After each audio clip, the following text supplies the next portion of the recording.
Hello everyone, स्वागत है आप सभी का आपके अपने यूट्यूब चैनल ग्लैंस एकेडमी पर। दोस्तों, आज की क्लास में हम लोग डिस्कशन करेंगे बायोलॉजी घटना चक्र 2023 का लेटेस्ट एडिशन, और जिसके अंतर्गत हम लोगों का ये लेक्चर नंबर 21 होगा। इससे पहले हम लोगों ने कवक से संबंधित और प्रोटोजुआ से संबंधित साथ ही साथ आनुवंशिक रोगों के बारे में पूरा डिटेल से चर्चा किया था। और अब केवल और केवल बायोलॉजी में 2 क्लासेस और होंगी। एक क्लासेस में पूरा का पूरा हिंताजन्य रोग के, असंक्रामक रोग के, अन्य रोग और साथ ही साथ पादप रोग को हम कवर कर लेंगे आज की क्लास में। और फिर जो आखिरी क्लास होगी उसमें हम विविध सेक्शन को कंप्लीट करेंगे, जिसमें लगभग 195 प्लस क्वेश्चन होंगे।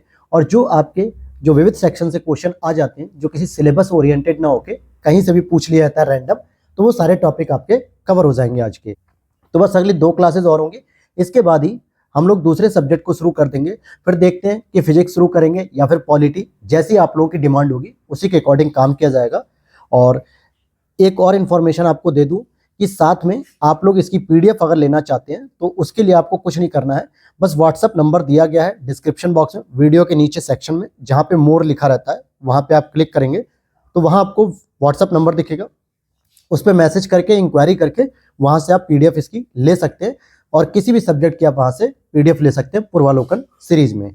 और इसी के साथ मैं आपके लिए जल्दी ही मास्टर क्लास लेके आने वाला हूँ, जिसमें मैंने पूरे YouTube पर आप देखेंगे कि कहीं भी घटना चक्र के शॉर्ट नोट्स नहीं मिलेंगे, लेकिन मैंने पूरी तरीके से आपके लिए तैयार किया है, जो कई सारे सब्जेक्ट से रिलेटेड होंगे। और वो पूरी एक सीरीज चलाई जाएगी आपके आरओ एग्जाम के लिए और यूपी पीसीएस के लिए, जो पूरी तरीके से रामबाण साबित होगी।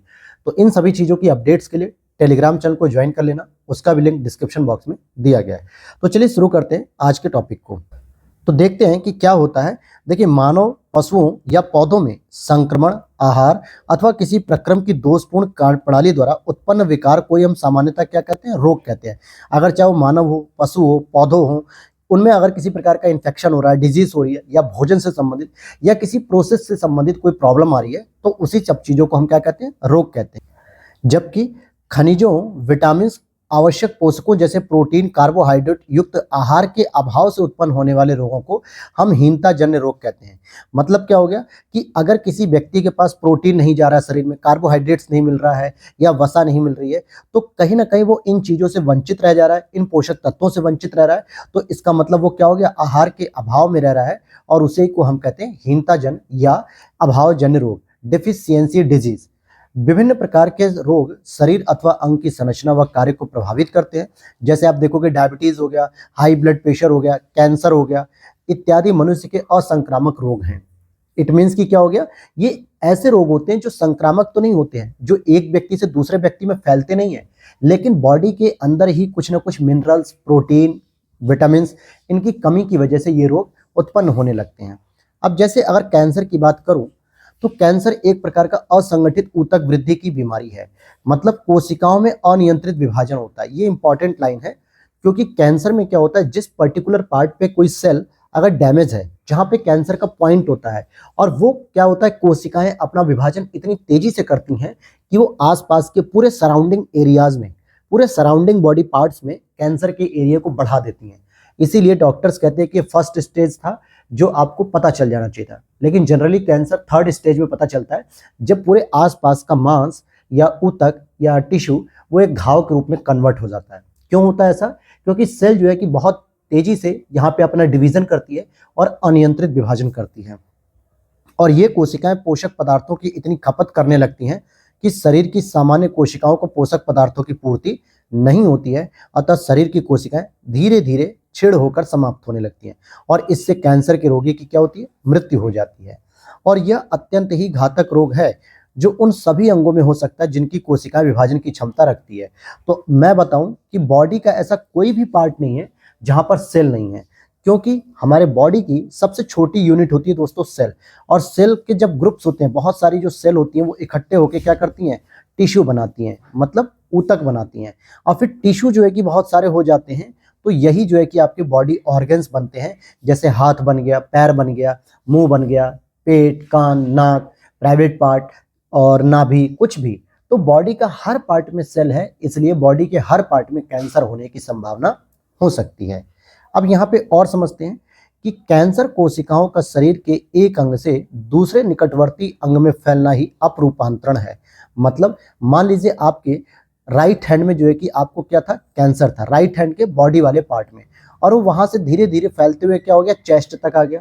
चेस्ट के बाद उसने लेफ्ट चेस्ट को इन्फेक्ट किया, लेफ्ट चेस्ट के बाद आपके हार्ट को इन्फेक्ट कर दिया। तो इसी चीज को कहा जाता है अपरूपांतरण, क्योंकि ये धीरे धीरे जो है कि पूरे बॉडी की किसी भी कोशिका को प्रभावित कर सकती है। और इस तरीके से कई महीनों या वर्षों तक कैंसर कोशिकाएं हमारे शरीर में एक हिस्से में रहती हैं और धीरे धीरे ये बढ़ती रहती है। यहाँ तक तो कैंसर पहले स्टेज का होता है, लेकिन हमें इस स्तर पे पता ही नहीं चलता है कि हमारी बॉडी में कोई कैंसर जैसी बीमारी भी है, बल्कि जब यह अगल बगल की जितनी भी कोशिकाएं होती हैं, स्वस्थ कोशिकाएं, उनको डैमेज करना शुरू कर देती है, यह उस अंग के लिम्फ नोड तक पहुंच जाती है और यह कैंसर का द्वितीय स्टेज होता है। और लिम्फ नोड या रक्त वाहिनियों इन कोशिकाओं को शरीर के दूसरे हिस्से में पहुंचाने लगती हैं, तो यही कैंसर का तीसरा हिस्सा होता है, जिसे मेटास्टेसिस कहते हैं। और इसी समय डॉक्टर बताते हैं कि ये आपकी थर्ड स्टेज हो गई, क्योंकि जब ब्लड में उसका सर्कुलेशन होता है दोस्तों कैंसर की सेल का, तो तब जाके बॉडी के अदर पार्ट जो है कि इन्फेक्ट होते हैं, प्रॉब्लमेटिक होती है, तब लगता है कि कोई ना कोई बीमारी हो रही है, और जब टेस्ट करते हैं तो पता चलता है कैंसर हो चुका है। इसीलिए एक ऐसी बीमारी है जिसका पहले स्टेज में पता लग पाना 99% फेल हो जाता है। 1% केस ऐसे होते हैं कि जो पहले स्टेज में पता चल जाता है। यहाँ पे देखते हैं ओंकोजीन को। ये एक असामान्य जीन है जो कैंसर या कर्क रोग भी कहते हैं इसको, के लिए उत्तरदायी होता है। इसकी पहचान सर्वप्रथम एसआरसी के रूप में की गई थी और 1970 में खोजा गया। यह घटक मुर्गियों में कैंसर वायरस का घटक था, जिसे रॉस सर्कोमा वायरस का नाम दिया गया। तो ओंकोजीन क्या है दोस्तों, ये कर्क रोग या कैंसर रोग के लिए उत्तरदायी एक हमारी बॉडी में जीन है। वैसे एक और कैंसर होता है ब्लड सेल में, जिसको हम कहते हैं ल्यूकेमिया। यह भी एक प्रकार का ब्लड कैंसर है, जिसमें रुधिर में श्वेत कणिकाओं की संख्या आवश्यकता से अधिक बढ़ जाती है, क्योंकि सामान्यतः जो WBC की मात्रा होती है दोस्तों, वो 4000 से लेकर हमारे बॉडी में 5000 तक होती है, और ये 1 से 2 दिन तक ही जिंदा रहती हैं, उसके बाद फिर वो बनती रहती हैं। अगर इनकी वृद्धि अचानक से 5000 की जगह 50,000, 1,00,000, 35,000 ऐसे होने लगे, तो ये मान के चलिए कि व्हाइट ब्लड सेल तेजी से बढ़ रहे हैं। इट मीन्स कि व्यक्ति को ल्यूकेमिया नाम का ब्लड कैंसर हो चुका है। तो ये प्रॉब्लम होती है, और इसके इलाज के लिए प्रायः हम रेडियो फास्फोरस, P32 और कोबाल्ट 60 का उपयोग करते हैं। कोबाल्ट 60 कोबाल्ट का रेडियोधर्मी आइसोटोप है, जो कि गामा किरणें उत्सर्जित करता है, और इन किरणों के माध्यम से हम रेडिएशन थेरेपी करते हैं, जिसको हम लोग आम भाषा में कीमोथेरेपी कहते हैं। क्योंकि इसके माध्यम से जो रेडिएशन होती है, ये कैंसर में जो आपकी कोशिकाएं होती हैं जो हानिकारक होती हैं, उनको मार देता है। लेकिन इसके साथ एक और चुनौती होती है कि ये स्वस्थ कोशिकाओं को भी खत्म कर देता है। इसीलिए कहा जाता है कि कैंसर के पेशेंट ने अगर कीमोथेरेपी करानी शुरू की, तो कैंसर का इलाज तो कर सकता है, लेकिन अपनी बॉडी का इलाज नहीं कर सकता, क्योंकि एक जगह अगर कैंसर के टिश्यू खत्म भी हो गए, तो दूसरी जगह कोई ना कोई बीमारी हो जाएगी, क्योंकि रेडिएशन के द्वारा दूसरा हिस्सा गल जाता है, पार्ट गल जाता है बॉडी का। इस वजह से अवॉइड करना चाहिए कि कैंसर थेरेपी कराई जाए, या यूं कहें कि रेडिएशन थेरेपी या कीमोथेरेपी को अवॉइड करना चाहिए। फिर वहीं देखते हैं ट्यूमर संसूचित करने में प्रयुक्त रेडियोधर्मी आइसोटोप आर्सेनिक 74 है। जैसे अगर आपकी बॉडी में कहीं पे ट्यूमर है, तो इसका पता करने के लिए हम लोग आर्सेनिक 74 का यूज करते हैं। और गोल्ड 198 ये सोने का रेडियोधर्मी, जो कि यह भी कैंसर के उपचार के लिए जरूरी होता है। विभिन्न प्रकार के कैंसर यथा गुर्दे एवं रक्त कैंसर आदि के उपचार के लिए इंटरफेरॉन अल्फा 2A का प्रयोग किया जाता है। क्यों किया जाता है? क्योंकि इंटरफेरॉन दोस्तों शरीर में विभिन्न रोगाणुओं के विरुद्ध रक्षात्मक प्रतिक्रिया के फलस्वरूप बनने वाला एक प्रोटीन है। और आपको बताते चलूं कि जब वायरस से जो है कि लड़ाई की जाती है बॉडी के अंदर, तो वायरस से लड़ने के लिए हमारी जो ब्लड सेल्स है या हमारी जो बॉडी है, वो इंटरफेरॉन को ही रिलीज करती है। लेकिन जब वायरस बहुत हावी हो जाता है, तो इंटरफेरॉन भी इस पे ऊपर काम नहीं कर पाता है। और समझते हैं, अब अलग अलग रोगों के बारे में देखेंगे, फिर इसके बाद हम सीधे MCQ सीरीज पे आएंगे, तो वहां पे चीजें आपको और भी क्लियर हो जाएंगी।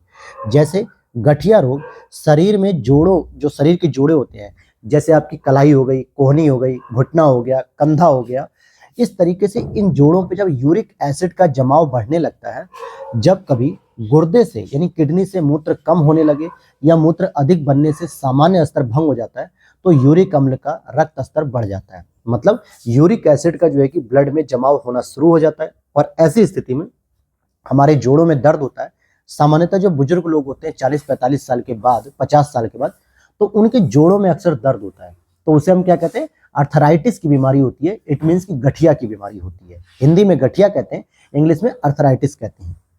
और इसी तरीके की एक और घातक बीमारी है ड्रॉप्सी।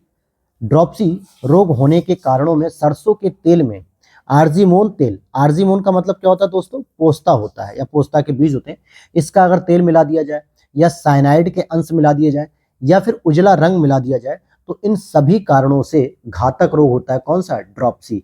और ड्रॉप्सी में क्या होता है, ड्रॉप्सी में अगर देखा जाए तो जो शरीर के जो सॉफ्ट टिश्यू होते हैं ना, इसमें अतिरिक्त जल संचय के कारण सूजन आ जाती है। मतलब जो सॉफ्ट टिश्यू होते हैं, जैसे हमारे कान के होते हैं या बॉडी के नाक में होते हैं, कई जगह होते हैं ना, तो यहाँ पर वाटर कंजम्पशन होता है। इट मीन्स कि जल इकट्ठा होने लगता है इस पार्ट में और उससे सूजन आ जाती है। अब यहाँ पर हम देखते हैं वातोन्माद। तो वातोन्माद को दोस्तों हिस्टीरिया रोग भी कहा जाता है। हिस्टीरिया नामक रोग होता है। यह सामान्यतः उन महिलाओं को अधिक होता है जो कि या तो जवान रहेंगी और साथ ही साथ अविवाहित रहेंगी। अच्छा, इसमें होता क्या है, तो इसमें महिलाओं को घबराहट होने लगती है, बेचैनी होने लगती है, बेहोशी के लक्षण होते हैं, जिसको आम भाषा में कभी कभी लोग मिर्गी भी कह देते हैं। और बाद में शादी हो जाने के बाद यह रोग स्वतः ही ठीक हो जाता है। अब इसकी इलाज क्या है, किसी भी लड़की को ये समस्या हो तो उसकी शादी कराओ, रोग दूर हो जाएगा। हालांकि शादी कराना ही कोई इलाज नहीं है। अगर ऐसी कोई प्रॉब्लम है तो डॉक्टर कंसल्ट करते हैं, डॉक्टर को दिखाया जाता है, फिर वो दवाई जो भी होती है वो करते हैं। सिलिकोसिस नाम की जो बीमारी है, ये फेफड़ों से संबंधित है, जो कि धूल कणों में उपस्थित सिलिका श्वसन, क्योंकि सिलिकोसिस में आप देखोगे कि सिलिका के जो कण होते हैं ये श्वसन के माध्यम से मनुष्य के फेफड़ों में पहुंच जाते हैं, और जहां पे सिलिका के नियमित रूप से फेफड़े में पहुंचने से यह रोग होता है। और इसीलिए जो पॉल्यूशन वाली एरिया होते हैं, जैसे दिल्ली हो गया, लखनऊ हो गया, या फिर आप और भी बड़ी बड़ी शहर देख सकते हैं जहां पे पॉल्यूशन देखने को मिलता है, तो उसमें ये एक चुनौती बनती है सिलिकोसिस नाम की बीमारी की। आयोडीन की कमी से क्या होता है, घेंगा रोग होता है, ये आपको पता होगा। इसमें गर्दन फूलकर एक मोटी कॉलर जैसी दिखती है, मतलब गर्दन के नीचे हो जाता है हिस्सा, क्योंकि यहीं पर हमारे बॉडी का टॉन्सिल पार्ट होता है। और समुद्री भोजन अगर कोई व्यक्ति कर रहा है और आयोडीन युक्त नमक खा रहा है, तो वो आयोडीन की बीमारी नहीं होगी, मतलब आयोडीन की पूर्ति हो जाएगी। अब समुद्री भोजन को हम लोग सी फूड भी कहते हैं। अब सी फूड में आप शैवाल खा सकते हैं, मछलियां खा सकते हैं, केकड़े खा सकते हैं, कुछ भी खाइए सी फूड। ऐसा क्यों, क्योंकि समुद्र बहुत खारा होता है और सी फूड जो जानवर होते हैं उनके अंदर समुद्र का खारापन होता है, नमक की मात्रा होती है भरपूर, और जिससे आयोडीन की प्राप्ति हो जाती है। और एक रोग और हम बात करेंगे बेरी-बेरी। बेरी-बेरी तंत्रिका तंत्र यानी नर्व सिस्टम को प्रभावित करने वाली एक बीमारी है, जो कि विटामिन B1 यानी कि थायमिन की कमी से होता है। सामान्यतः जो पॉलिश किए हुए चावल होते हैं दोस्तों, इसमें थायमिन बहुत ही अल्प मात्रा में पाया जाता है। इसीलिए कोशिश कीजिए कि आप हमेशा पॉलिश किए हुए चावल ना खाएं। अब आप कहोगे सर हमें पता कैसे चलेगा, तो देखिए अभी बीच में आपने सुना होगा न्यूज में कि चाइना और बांग्लादेश से कई सारे ऐसे चावल हमारे भारत में आ रहे थे जो प्लास्टिक की तरह दिखते थे। तो वो चावल अगर आप कभी खा रहे हो बाय मिस्टेक गलती से, तो उस चावल की वजह से आपको क्या होगा, विटामिन B1 की कमी होगी और थायमिन की कमी होती जाएगी और बेरी बेरी रोग हो जाएगा। फिर एक अगली बीमारी आती है बुलिमिया नार्वोसा। अब देखिए यहाँ पर तो हम पूरी डिटेल से पढ़ रहे हैं, फिर आगे जब हम एमसीक्यूज करेंगे तो वहां पे सीधे सीधे आपको प्रश्न मिलेंगे ऐसे, तो पता रहना चाहिए कि कैसे किस प्रश्न को हम सॉल्व कर सकते हैं। तो बुलिमिया नर्वोसा एक प्रकार का भोजन खाने संबंधी मनोविकार होता है। इसमें क्या होता है, किसी व्यक्ति को पता ही नहीं चलता है कि वो कितने कम समय में कितना अधिक भोजन कर रहा है। मीन्स वो दिन भर तो भोजन चबाता रहेगा, भोजन चबा रहा है, या फिर वो 10 मिनट के अंदर पता चलता है कि वो 10-5 किलो खाना खा चुका है और उसे पता ही नहीं चलता है कि मैं कब रुकूंगा, खाना खाते जाएगा खाते जाएगा खाते जाएगा, और उसे पता ही नहीं चलता है कि वो कितना खाना खा रहा है। तो इसे हम कहते हैं बुलिमिया नार्वोसा। अब आपके आसपास अगर कोई व्यक्ति ऐसा है जो खाना खा ही रहा है, उसे पता ही नहीं चल रहा है कितना कंट्रोल करना है और प्रॉब्लम हो रही है, तो आप कह सकते हो कि उसे ये बीमारी के सिम्टम्स हो सकते हैं। फिर इसी तरीके से इटाई रोग, जो कि कैडमियम के दीर्घकालीन विषाक्तता से होता है। सर्वप्रथम यह रोग जापान के टोयोटा प्रांत में देखा गया था। खनन कार्य के दौरान नदियों में कैडमियम के विमोचन से यह रोग फैलने लगा। तो जो इटाई रोग होता है वो किससे फैलता है, कैडमियम के विमोचन, इट मीन्स कि कैडमियम की उपस्थिति से। एक और होता है blue baby syndrome. Blue baby syndrome को हम लोग मीथेमोग्लोबिनेमिया भी कहते हैं। इट मीन्स पेयजल में अगर नाइट्रेट की मात्रा अधिक है दोस्तों, ठीक है, और इसकी वजह से रक्त द्वारा ऑक्सीजन परिवहन की क्षमता घटने लगती है। परिणाम स्वरूप नवजात शिशु को यह रोग हो जाता है ब्लू बेबी सिंड्रोम। इसमें होठ वगैरह सब नीले पड़ने लगते हैं और शरीर में ये नाइट्रेट या नाइट्राइट में जो परिवर्तित हो जाता है, जिसकी वजह से नाइट्राइट आरबीसी में उपस्थित हीमोग्लोबिन से क्रिया करके क्या बनाता है, मिथेमोग्लोबिन बनाता है, और ये एक प्रॉब्लमेटिक बीमारी हो जाती है बच्चों के लिए। फिर इसी के बाद हम देखेंगे पेशाब में अगर पूछता है, यूरिन में सामान्यतः 95% तो जल होता है, 2% अनावश्यक लवणों के आयन होते हैं और 2.6% यूरिया होती है। तो अगर आपसे कोई पूछे कि यूरिन में क्या क्या पार्ट्स होते हैं, तो जल तो हम लोग जानते ही हैं, लेकिन उसमें यूरिया भी निकलती है और सूक्ष्म मात्रा में यूरिक एसिड भी निकलता है। तो यूरिया और यूरिक एसिड आपको पता होना चाहिए। वहीं यूरोक्रोम जो होता है, ये इसकी वजह से पदार्थ का रंग कैसा होता है, मतलब कि यूरोक्रोम की वजह से मूत्र का रंग हल्का पीला होता है। अब यूरोक्रोम का निर्माण कैसे होता है, कहाँ होता है, ये हम लोग एमसीक्यू सीरीज में कवर करेंगे। फिर यहाँ पर हम देखेंगे कि प्रमस्तिष्क अंगघात या प्रमस्तिष्क पक्षाघात सेरेब्रल पॉलिसी एक प्रमस्तिष्क संबंधी विकार है और यह विकार विकसित होते मस्तिष्क के मोटर कंट्रोल सेंटर में हुई किसी क्षति के कारण होता है और यह बीमारी मुख्यतः गर्भधारण या बच्चे के जन्म के समय और 3 वर्ष तक की आयु के बच्चों को होती है। इसको शॉर्ट में सीपी भी कहा जाता है, सेरेब्रल पॉलिसी। और इसका मतलब क्या होता है कि किसी बच्चे का अपने शरीर पर नियंत्रण ना होना। जैसे आप देखोगे कोई बच्चा ऐसा है कि बैठ रहा है लेकिन वो कमर से बैठ ही नहीं पा रहा है, वो गिर जा रहा है, तुरंत ही लेट जा रहा है, या उसकी गर्दन जो है कि कंट्रोल में नहीं हो पाती है। क्यों? क्योंकि गर्दन के ऊपर जो मस्तिष्क होता है उसमें नर्व सिस्टम कुछ डैमेज हो जाती है, जिसकी वजह से जो ब्रेन है वो कंट्रोल दे भी रहा है लेकिन बॉडी पूरी तरीके से कंट्रोल नहीं कर पा रही है और बच्चों की गर्दन अक्सर गिरती रहती है पीछे की ओर, वो कंट्रोल नहीं होते और उसकी वजह से बैलेंस नहीं बनता है। तो एक तो होता है इसका प्रॉब्लम गर्भधारण, दूसरा होता है बच्चे के जन्म के समय। जन्म के समय ये कैसे बीमारी होती है, कभी कभी आप देखेंगे किसी छोटे छोटे अस्पतालों में जब डिलीवरी होती है या कभी सामुदायिक स्वास्थ्य चिकित्सा केंद्र होते हैं, जो आशा कार्यकर्ताएं होती हैं, वो जब इस चीज को डिलीवरी करती हैं तो आप देखोगे बच्चे का डिलीवरी होता है तो पहले उसका सिर बाहर आता है, और ऐसी स्थिति में जो ट्रेंड डॉक्टर नहीं होते हैं, यानी जो एक्सपर्ट नहीं होते हैं, तो बच्चे के गर्दन पे ही ऐसा फोर्स पड़ता है जिसकी वजह से बच्चे का गर्दन भी प्रॉब्लम में आता है उस समय। और तो एक प्रॉब्लम वहां से भी होती है कि अगर ढंग से बच्चे को नहीं निकाला जा रहा है जन्म के समय, तो गर्दन में अगर कोई लचक आती है, कुछ भी होती है, तो ये भी प्रॉब्लम एक होती है जिसकी वजह से बच्चे के जन्म के समय ये बीमारी हो जाती है। तो इसीलिए हमेशा डिलीवरी कराएं तो अच्छे डॉक्टर से, एक एक्सपर्ट डॉक्टर से ही कराएं, कभी भी नॉर्मल से नहीं। अब यहाँ देखते हैं हम विद्युत मस्तिष्क लेख, जिसको हम लोग ईईजी द्वारा मस्तिष्क की विभिन्न बीमारी जैसे मिर्गी, मस्तिष्क कैंसर, मस्तिष्क की टीबी इत्यादि को जाना जा सकता है। और हंस बर्गर नामक वैज्ञानिक ने मनुष्य की खोपड़ी पर 2 इलेक्ट्रोडों को रखकर मस्तिष्क में पैदा होने वाली तरंगों को रिकॉर्ड किया था, जिन्हें ग्राफ के रूप में व्यक्त किया था कुछ इस तरीके से, और इसके लिए हम क्या करते हैं, ईईजी का प्रयोग करते हैं।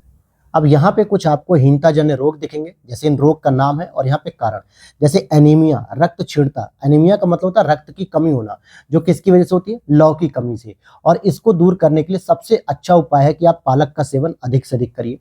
फिर एक होता है स्कर्वी। स्कर्वी विटामिन सी की कमी से होता है। इसको दूर करने के लिए आप विटामिन सी से भरपूर आंवले को खाइए, नींबू को खाइए, मौसमी संतरे को खाइए, खट्टे फलों को। Goitre means घेंगा। घेंगा रोग जो कमी होती है ये आयोडीन की कमी से होती है। इसके लिए आप टाटा नमक यूज कर सकते हैं, सी फूड खा सकते हैं। सी फूड में आप केकड़े और जोंक और मछली, ये जो भी फल हो, मतलब जो भी जंतु हो, उसे खा सकते हैं। मैरास्मस की बात करेंगे तो ये दीर्घकालिक उपवास के कारण प्रोटीन सहित ऊर्जा के सभी स्रोतों का जब अभाव हो जाता है। अब जैसे बहुत सारी महिलाएं या पुरुष आप देखोगे कि नवरात्र में 9 दिन का पूरा व्रत रखते हैं। हालांकि अब तो नया ट्रेंड आ गया, व्रत के नाम पे पूरा दबा के खाना खाते हैं, फल फ्रूट्स वगैरह सारी चीजें। लेकिन आप अगर अपने बुजुर्गों से पूछोगे, जब वो रखते थे व्रत इस समय, तो पानी भी बहुत मुश्किल से ही पीते थे वो, मतलब पूरी तरीके से निर्जला व्रत रखते थे। तो ऐसे में क्या होता था, उनमें ये बीमारी होने के चांसेस हो जाते थे, क्योंकि 9 दिन तक ना उन्होंने कुछ खाया है ना पिया है। तो प्रोटीन की कमी हो रही है, कार्बोहाइड्रेट की कमी हो रही है, वसा की कमी हो रही है, और इस वजह से उनमें ये चीजें देखने को मिलती थी। फिर आप देखोगे यहाँ पे एक और टॉपिक है इसी में, बीमारी का नाम है, जिसका नाम बताएंगे हम कि क्वासियोरकर। और ये प्रोटीन की अल्पता, अगर बॉडी में प्रोटीन की कमी है तो ये बीमारी होती है। मुर्गियों में रिकेट्स होता है तो विटामिन डी, हालांकि मुर्गी क्या, बच्चों में भी जो रिकेट्स होता है वो भी विटामिन डी की कमी से होता है। लेकिन जो वयस्कों में होता है, तो वयस्कों में होता है ऑस्टियोमलेशिया। मवेशियों का मैड काउ रोग, ये प्रोएंस नामक प्रोटीन के कारण होता है। मधुमेह कैसे होता है, इंसुलिन की कमी से। इंसुलिन जो है हम लोग देखते हैं कि अग्नाशय की बीटा सेल से निकलती है। किस सेल से निकलती है दोस्तों? बीटा सेल से। तो वहां से इंसुलिन की मात्रा निकलती है। अगर इंसुलिन कम निकल रहा है तो ब्लड में क्या होगा? ग्लूकोज की मात्रा क्या होगी? मतलब डायबिटीज बढ़ने लगेगी, तो ये प्रॉब्लम होगी। और वही है जीरोप्थैलेमिया या रतौंधी, जिसको हम लोग कहते हैं विटामिन ए की कमी से होता है। तो अब हम लोग यहाँ पे करेंगे एमसीक्यूज की शुरुआत, और यहाँ पे आपको टोटल 111 प्लस प्रश्न मिल जाएंगे। तो इससे क्या है, हर प्रकार के जो हीनताजन्य बीमारी है, उनके कारण है, वो सभी चीजें यहाँ पे आपको जानने को मिल जाएंगी। इसलिए लास्ट तक क्लास को देखिएगा, क्योंकि बहुत सारे प्रश्न ऐसे हैं जो यूपी पीसीएस ने मेंस में पूछे हैं, और लेकिन अब उसे प्री में रखना शुरू कर दिया है। साथ ही साथ आरओ के प्री में ये प्रश्न आने लगे हैं। तो इसलिए बिल्कुल लास्ट तक क्लास को मत छोड़िएगा, पूरा पढ़िएगा, तब आपको चीजें समझ में आएंगी।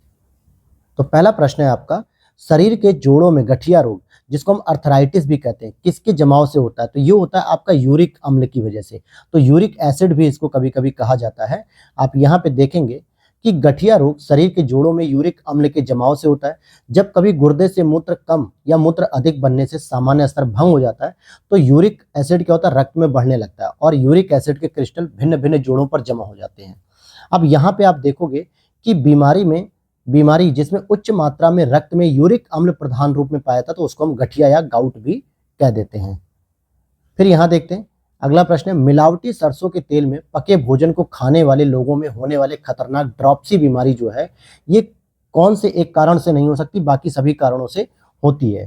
तो आप देखोगे कि अगर आप आर्जिमोन का तेल मिला रहे हो, इट मीन्स कि पोस्ता का तेल मिला रहे हो, तो भी बीमारी होगी।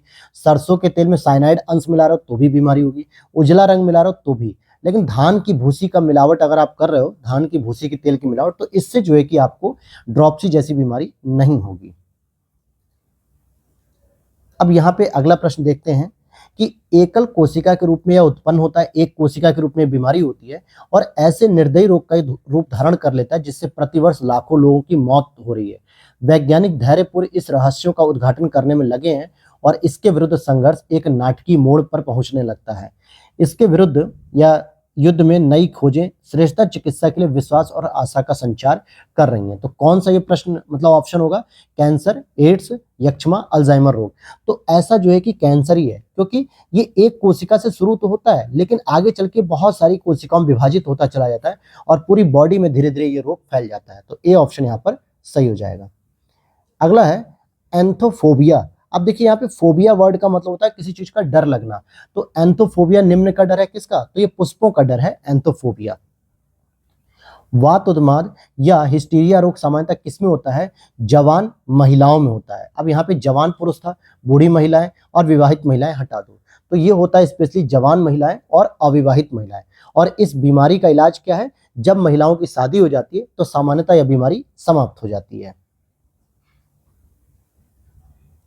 और इस बीमारी के जो लक्षण होते हैं, घबराहट होना, बेचैनी होना, बेहोशी होना, और यह तंत्रिका तंत्र से संबंधित बीमारी होती है। सिलिकोसिस किसकी बीमारी दोस्तों? तो ये फेफड़े संबंधी बीमारी है। जब श्वसन क्रिया के माध्यम से सिलिका हमारे बॉडी के अंदर प्रवेश करती जाती है, मतलब फेफड़ों में पहुंचती जाती है, तो ये हमें बीमारी हो जाती है, सिलिकोसिस। फिर अगले प्रश्न को देखते हैं, थायराइड ग्रंथि की खराबी किसकी कमी के कारण होती है? तो थायराइड ग्रंथि मतलब जो आपके गले में होता है आयोडीन की कमी से, तो इसको हम कहते हैं आयोडीन की कमी से। फिर नीचे आपको देखना है, मिलान करना है, जैसे रक्त अल्पता, विटामिन ए की कमी, मतलब विटामिन ए की कमी से आपको क्या मिलेगा? सॉरी, विटामिन ए नहीं, यहाँ पे हो जाएगा लौह तत्व। लौह तत्व की कमी से आपको ब्लड की कमी होती है। ग्वाइटर यानी कि गला घोटू रोग जो होता है वो आयोडीन की कमी से। रतौंधी जो होता है नाइट ब्लाइंडनेस, ये होता है विटामिन ए की कमी से। और बेरी बेरी होता है आपको विटामिन B1 की कमी से, जिसको हम लोग थायमीन कहते हैं। और विटामिन ए का नाम क्या होता है? तो रेटिनॉल होता है। तो इस तरीके से ये मिलान हो गया है। फिर आयोडीन की कमी से कौन सा रोग होता है? तो अभी मैंने बताया घेंगा रोग हो जाता है, रिपीटेड प्रश्न है। फिर यहाँ पे भी रिपीट हो रहा है कि घेंगा रोग, तो इसके लिए आयोडीन हो जाएगा। देखिए जो प्रश्न रिपीट हो रहा है उसे पूरा डिटेल में नहीं पढ़ेंगे। आयोडीन किस बीमारी से होता है? तो भाई घेंगा होता है आयोडीन की कमी से। अब यहाँ पर देखना है कि मानव आहार में अगर पॉलिश किए हुए चावल का उपयोग आप कर रहे हो तो आपको बेरी बेरी रोग होगा। क्यों? क्योंकि उसमें विटामिन B1 की कमी होती है, और इस वजह से बेरी बेरी रोग हो जाता है। मानव आहार में पॉलिश किए हुए चावल से कौन सा रोग हो सकता है? तो बेरी बेरी। और ये यूपी पीसीएस ने 2020 में भी ये प्रश्न पूछ लिया है। उन देशों में जहाँ के लोगों का मुख्य खाद्यान्न पालिश किया हुआ चावल होता है तो वही होगा बेरी बेरी।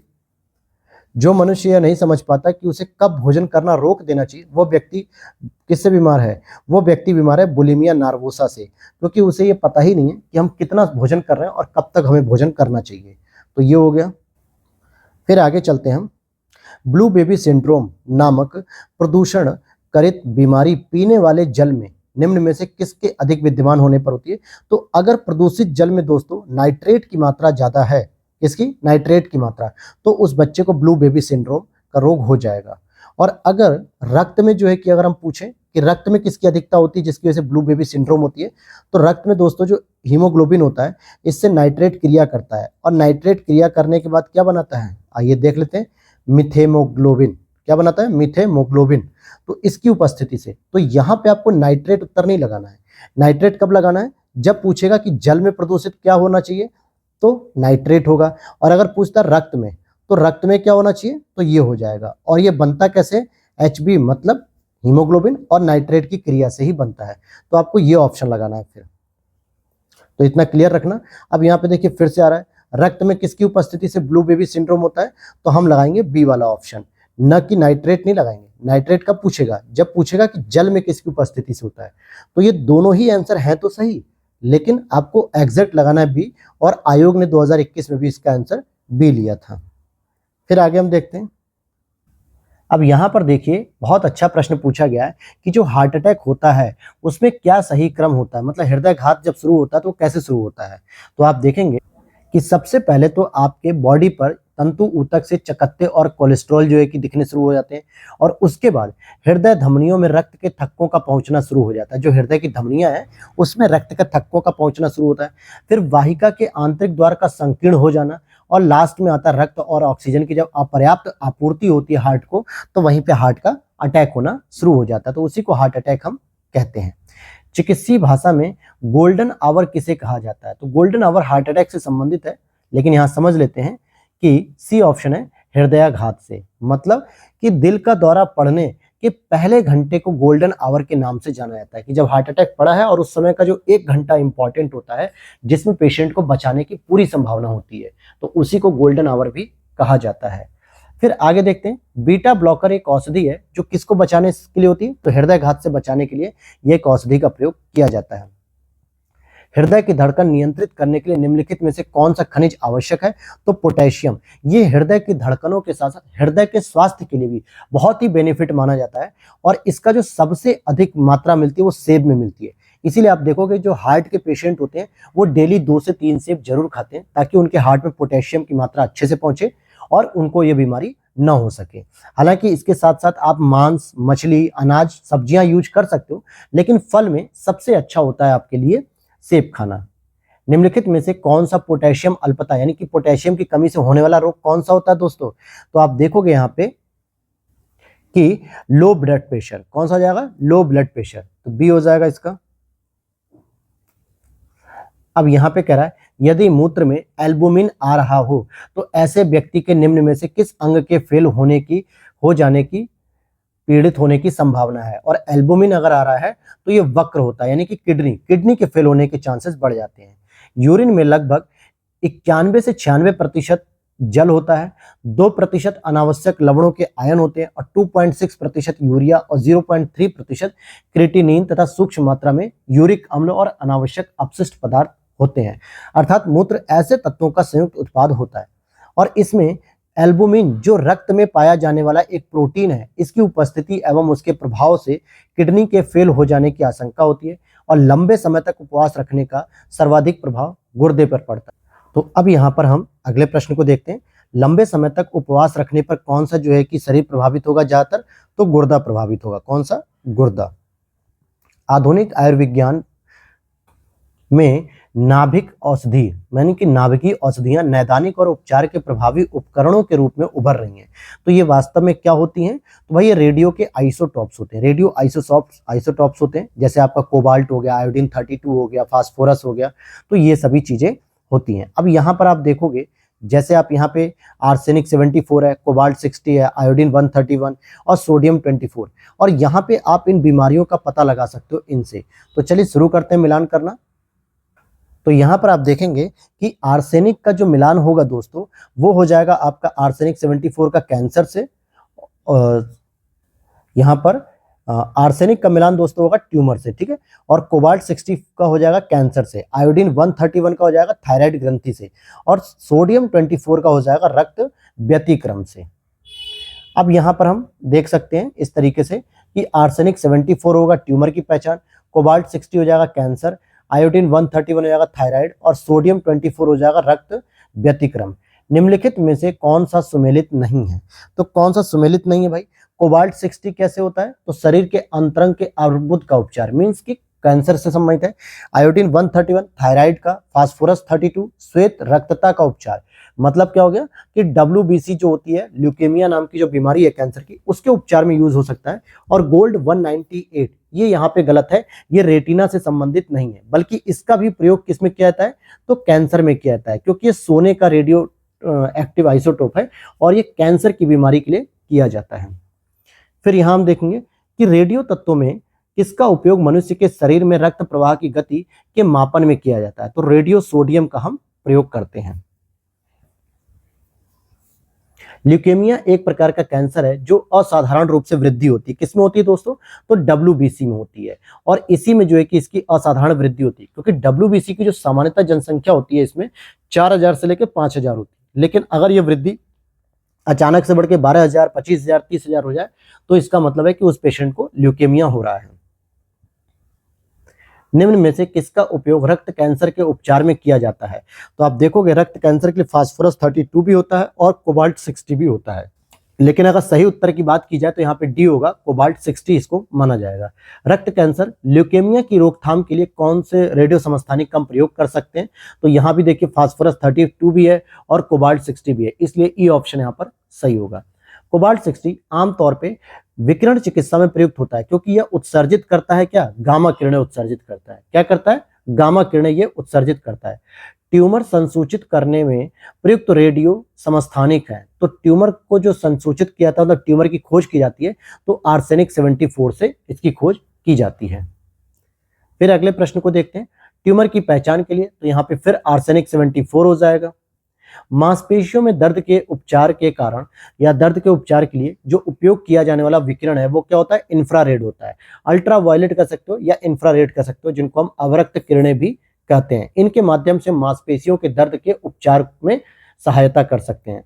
ओंकोजीन संबंधित है, तो ओंकोजीन दोस्तों कर्क रोग से, मतलब कि कैंसर नामक रोग से संबंधित है, और जिसमें एक असामान्य प्रकार का जीन होता है जो इस रोग के लिए उत्तरदायी माना जाता है। शरीर में किस स्थिति को कैंसर कहते हैं? तो शरीर में किस स्थिति को आप कैंसर कहेंगे? जब सेलों का अनियंत्रित बहुगुणन होता है और इससे स्वस्थ सेलों यानी कि कोशिकाओं का दम घुटने लगता है और अंततः उनकी मृत्यु हो जाती है। तो सी ऑप्शन यहाँ पे हो जाएगा। अब यहाँ पे कह रहा है अपरूपांतरण एक प्रक्रिया है। अपरूपांतरण एक प्रक्रिया है, तो इसका मतलब क्या हो गया कि कैंसर कोशिकाओं में अधिक विभाजन और सफलतापूर्वक समंदन किया जा सकता है। नहीं, ये नहीं होगा, क्योंकि हमने ऊपर पढ़ा था अपरूपांतरण का मतलब होता है कैंसर का एक जगह से दूसरे अंगों को प्रभावित करना। जैसे रक्त या लसिका तंत्र में जो कैंसर कोशिकाएं हैं वो दूसरे स्थानों या अंगों तक फैलने लगती हैं। तीव्रता एवं प्रयुक्तता के आधार पर निम्नलिखित में से कौन सा कर्क रोग उत्पन्न कर सकता है? तीव्रता एवं प्रयुक्तता के आधार पर निम्नलिखित में से कौन सा कर्क रोग उत्पन्न कर सकता है? तो आयनीय विकिरण, ये आयनीय जो विकिरण है यही जो है कि कैंसर का रोग उत्पन्न कर सकता है। मनुष्य के अंगों में से हानिकारक विकिरणों से सबसे कम सुप्रभाव्य है। तो भाई जो हानिकारक विकिरण होती हैं उससे कौन सबसे कम प्रभावित होगा? तो हृदय तो होगा ही होगा, आंखें भी प्रभावित होंगी, लेकिन अगर हम देखें तो ऑप्शन और क्या है? मस्तिष्क और फेफड़ा।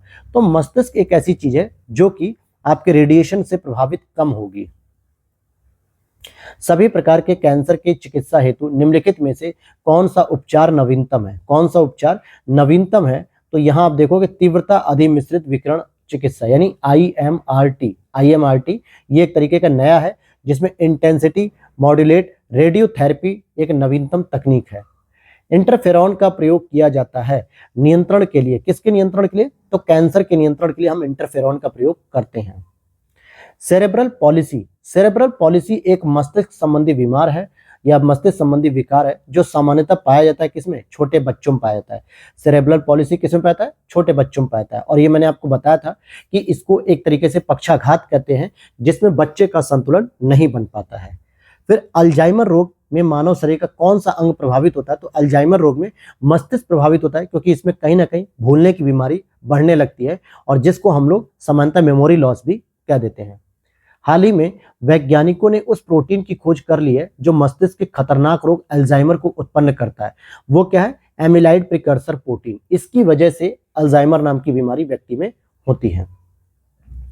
पार्किंसन बीमारी के उपचार के विकास के लिए किसको नोबेल का पुरस्कार दिया गया? नोबेल पुरस्कार तो आर्विड कार्लसन को दिया गया था। अगला प्रश्न है, खुजलाने से खाज मिट जाती है। जब कहीं पे आपको खुजली होती है और खुजली करने से वो मिट जाती है, तो क्यों मिट जाती है?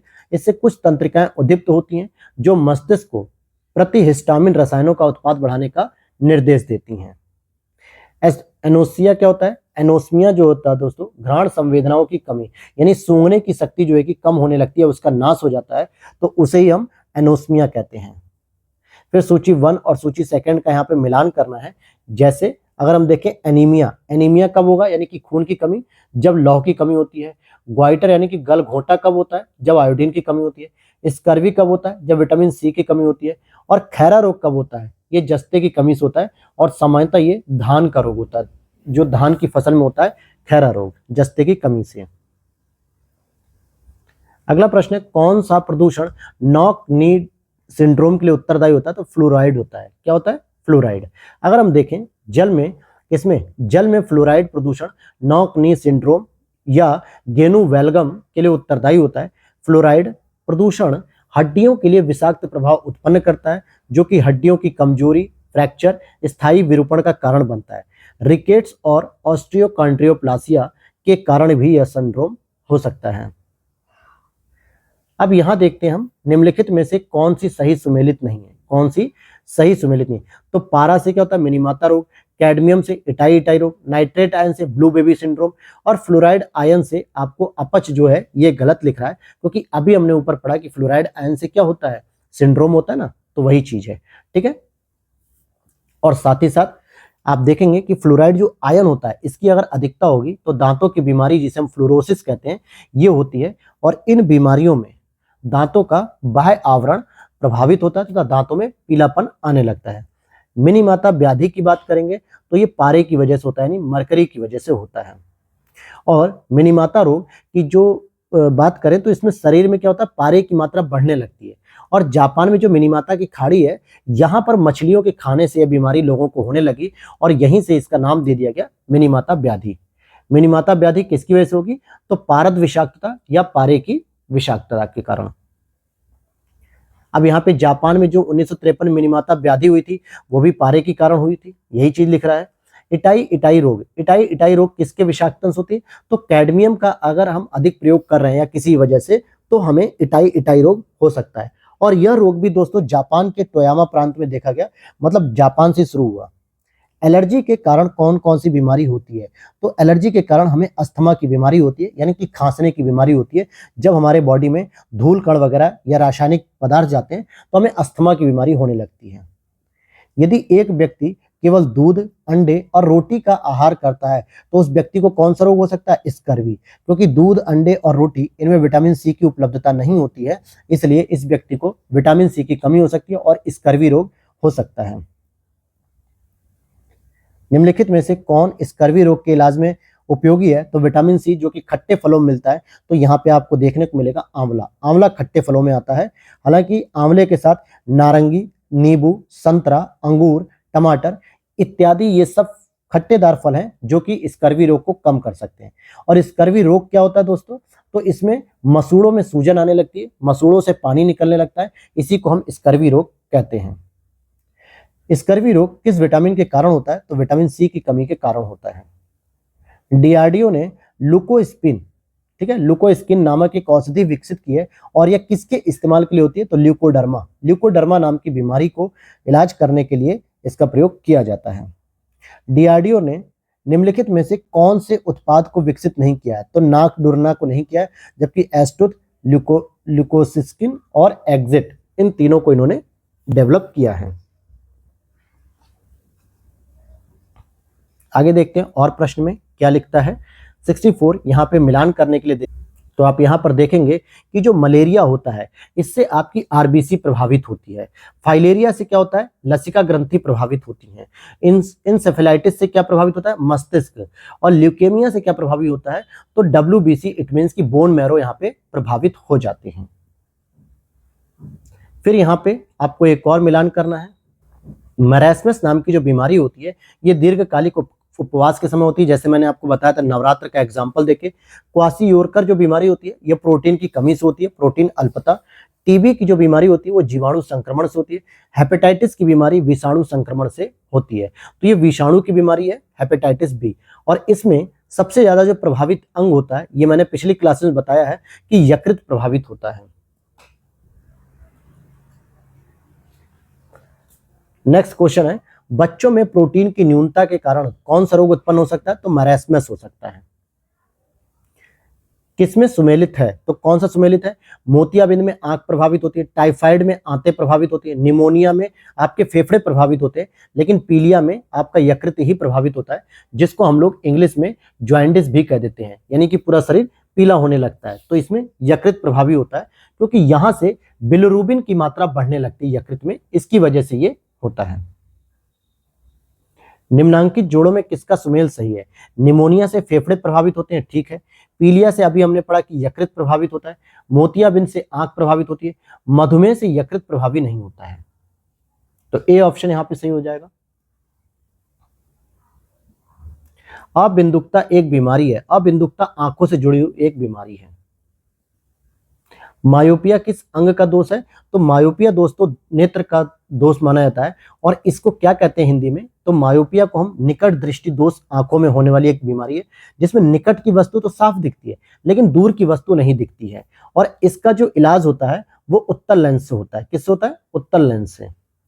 निकट दृष्टि दोष में क्या होता है, तो निकट दृष्टि दोष आप सही करना चाह रहे हैं, अवतल लेंस का प्रयोग करेंगे।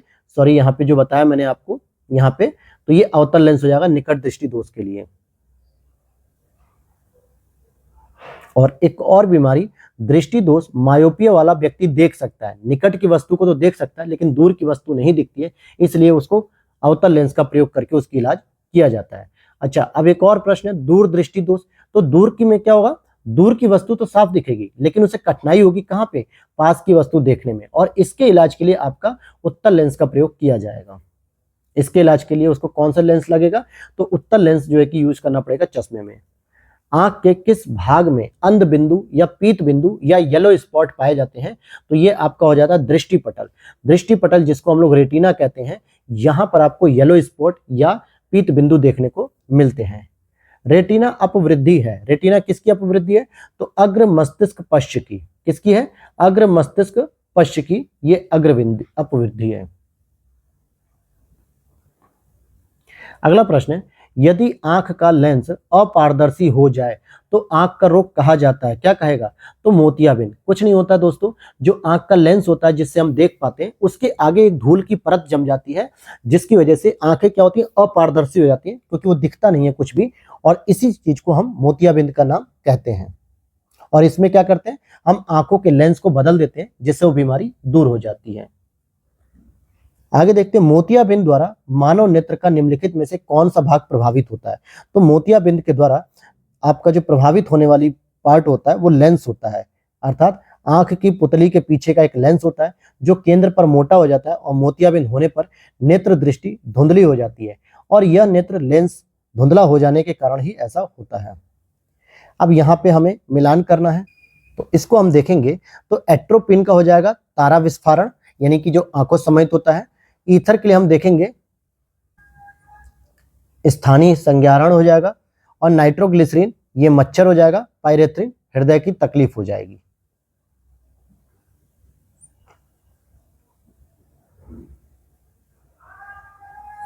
मानव आंखों की पुतली जिस एल्कलाइड के अति तनु विलयन में फैलाई जाती है उसे हम कहते हैं एट्रोपिन। क्या कहते हैं दोस्तों? एट्रोपिन कहते हैं उसे हम। स्लीप एप्निया एक भयंकर निद्रा दोष है जिसमें क्या होता है, निद्रा में बार बार थोड़ी देर के लिए श्वास बाधित होती रहती है और व्यक्ति इसमें पता ही नहीं चलता उसे कि कुछ हो भी रहा है कि नहीं। बायोलॉजिकल रीसरफेसिंग एक आधुनिक शल्य तकनीक है। असल में ये क्या होता है, जोड़ों के इलाज के लिए होती है, फिर चाहे घुटने का जोड़ हो, एड़ी का हो, नितंब का हो, कशेरुकी का हो।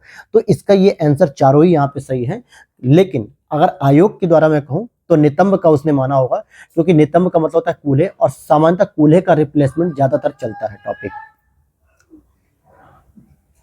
फिर हम देखते हैं शरीर में लोहे की कमी से कौन सी बीमारी होती है। तो रक्त क्षीणता, जिसको हम लोग एनीमिया कह देते हैं, और इसके लिए लौह की कमी का रोग माना जाता है, और इसको दूर करने के लिए आप मांस, अंडे, फलियां, अनाज, हरी सब्जी, इन सभी का प्रयोग कर सकते हैं। शरीर के अंदर लौह की कमी से उत्पन्न होने वाला रोग रक्तहीनता होता है, रिपीटेड है। मदिरा के अतिशय सेवन का करने से कौन सा रोग हो सकता है? तो यकृत का शोषण रोग, यकृत का शोषण रोग हो सकता है, या जिसको हम लोग सिरोसिस भी कहते हैं, लीवर का सिरोसिस हो जाना, अर्थात यकृत में शोषण रोग होता है। ओरल सब म्यूकस फाइब्रोसिस बीमारी का कारण क्या है? तंबाकू युक्त गुटखा। आप अगर तंबाकू युक्त गुटखा खा रहे हैं तो आपका ओरल सब म्यूकस फाइब्रोसिस होता है, जिसकी वजह से अंदर के जबड़े कठोर हो जाते हैं पत्थर की तरह, और आपका फिर मुंह खोलने पर पूरी तरीके से नहीं खुलता है। धीरे धीरे ये प्रक्रिया और बढ़ती जाती है, और फिर खाना खाने के लिए भी जितना मुंह हमें खोलने की आवश्यकता होती है हम उतना मुंह नहीं खोल पाते हैं। तो इसीलिए धूम्रपान नहीं करना चाहिए। पीलिया से दुष्प्रभावित क्या होता है? तो मैंने बताया था पीलिया से यकृत प्रभावित होता है। क्या होता है प्रभावित? यकृत प्रभावित होता है, क्योंकि पीलिया एक घातक रोग है जिसमें लीवर प्रभावित होता है, और इस रोग में यकृत कोशिकाएं रुधिर से बिलिरुबिन को ग्रहण नहीं कर पाती हैं, अतः पीला बिलिरुबिन रुधिर में ही रहकर पूरे शरीर में फैल जाता है। इसमें त्वचा एवं नेत्र पीले पड़ जाते हैं, और उपयुक्त उपचार के अभाव में रोगी की मृत्यु हो जाती है। कौन सी बीमारी सबसे कम संक्रामक है? कौन सी बीमारी सबसे कम संक्रामक है? तो वो हो जाएगी आपकी पीलिया। तो पीलिया की जो बीमारी है ये सबसे कम संक्रामक होती है, जबकि कॉलरा यानी हैजा, मम्स, तपेदिक यानी टाइफाइड, ये टाइफाइड नहीं, ये टीबी की बीमारी है। ये सभी जो है कि संक्रामक है, लेकिन पीलिया जो है कि सबसे कम संक्रामक मानी जाती है। तो यहाँ पे ये चीज समझ में आ गई आपको। अब आगे चलते हैं। मुर्गियों में रिकेट्स किस विटामिन के कारण होता है? तो मुर्गियों क्या, इंसानों में भी अगर रिकेट्स होता है तो विटामिन डी की कमी से होता है, जिसको हम लोग सूखा रोग भी कहते हैं। और आगे देखते हैं, अगला प्रश्न है मैड काउ रोग का कारक क्या है? तो प्रायंस होते हैं, जो मवेशियों के मस्तिष्क को प्रभावित करने वाला एक घातक रोग होता है ये, और ये मस्तिष्क में उपस्थित जो प्रियॉन्स होते हैं उसके विकृत प्रोटीन के कारक होता है। ब्राइट्स रोग शरीर के किस भाग को प्रभावित करता है? तो ये गुर्दे को प्रभावित करेगा। अब यहाँ पे न्यूमोकोनियोसिस यानी कि फुफ्फुस धूलमीयता में जो श्रमिक होते हैं वो रोगग्रस्त होते हैं। क्यों? क्योंकि वो कोयला खनन में अगर काम कर रहे हैं तो उनके बॉडी में क्या जा रही है? धूल जा रही है, फुफ्फुस में धूल जा रही है, यानी फेफड़े में, जिसकी वजह से ये रोग हो जाता है उनको। अगला प्रश्न है यहाँ पे, रक्त ग्लूकोज स्तर सामान्यतः व्यक्त किया जाता है किस फॉर्म में? तो मिलीग्राम प्रति डेसीलीटर, इस फॉर्म में इसको व्यक्त किया था। 2021 में लेटेस्ट प्रश्न पूछा गया है आयोग के द्वारा। इसका मतलब क्या होता है? जैसे मान लीजिए यहाँ पे लिखा हुआ है कि रक्त में ग्लूकोज की जो सामान्य मात्रा होती है 100 मिलीग्राम प्रति 100 मिलीलीटर, तो इस तरीके से हमें व्यक्त करना होता है इसको। निम्नलिखित में से कौन सा रोग वैक्सीनेशन द्वारा नियंत्रित नहीं किया जा सकता है? मधुमेह के लिए कोई भी वैक्सीनेशन नहीं होता है, जबकि पोलियो का वैक्सीनेशन होता है, चेचक का होता है, काली खांसी का होता है, लेकिन मधुमेह के लिए कोई भी वैक्सीनेशन रोग नहीं होता है। केवल आपकी टैबलेट्स वगैरह होती है, उसी को आप खा सकते हैं। किस अंग की कुसंक्रिया के कारण मधुमेह रोग होता है? तो अग्नाशय की कमी के कारण, या यूं कहें कि अग्नाशय में बीटा सेल जो होती है इंसुलिन, अगर उसकी प्रॉपर मात्रा नहीं निकलती है तो डायबिटीज की मात्रा बढ़ जाती है, मतलब डायबिटीज रोग हो जाता है। निम्न में से किसकी कमी से मधुमेह होता है व्यक्ति में? तो इंसुलिन की कमी से होता है। अब यहाँ पे पूछ रहा है कि कौन से मधुमेह से संबंधित जो प्राणों के एक सामान्य रोग हो सकते हैं? तो रक्त में एक तो शर्करा का उच्च स्तर हो जाता है, और रक्त में इंसुलिन की निम्न मात्रा होती है। रक्त में अगर ग्लाइकोसिलेटेड हीमोग्लोबिन का मापन निम्नलिखित में से किसके प्रबंधन के लिए किया जाता है? तो मधुमेह के लिए, यानी HbA1c HbA1c, ठीक है। और ये यूपीबीओ 2019 में पूछा गया था। HbA1c जो है ये आपके मधुमेह की जांच के लिए होता है।